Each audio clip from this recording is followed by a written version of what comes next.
Hello everyone and welcome to my YouTube channel. Today we are going to discuss about how to unfollow everyone on Facebook.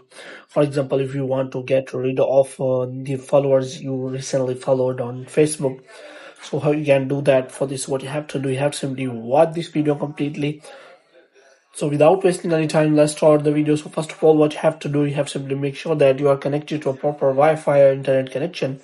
And after that, what you have to do, you have to simply go to settings again, and up here you have to go to general, and this time you have to scroll it down until you find the option of transfer or reset iPhone.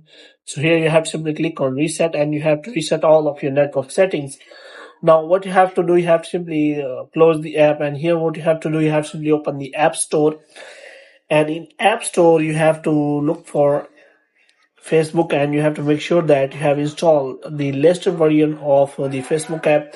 And if it is showing any kind of update, then you have to simply update the app, and after that you have to simply open the Facebook app, and after that you have to simply go to your followers, and if you have very less number of followers, you can simply unfollow everyone on Facebook. But if you have very large number of followers, then it will be very difficult for you to unfollow everyone on Facebook. So there are 2 to 3 tricks.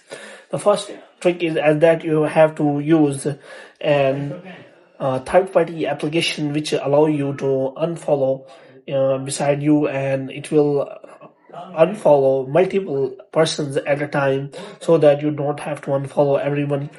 So these kinds of apps are available, but you have to make sure that these kinds of app are not fake. So because this time these kinds of app usually steal your data, so I will not recommend you to use that. The second option is as that you have to simply delete your Facebook account, and after that all of the followers you have follow will also be deleted. But you can simply create the account from a new way, and after that you have to simply create a new account to use the Facebook. So if you do not want to lose your account and you want to unfollow everyone, then you have to simply unfollow everyone manually. Otherwise there is no option available that you can simply follow and unfollow everyone at once on iPhone. So hope you have liked this video. When you get more videos like this, you can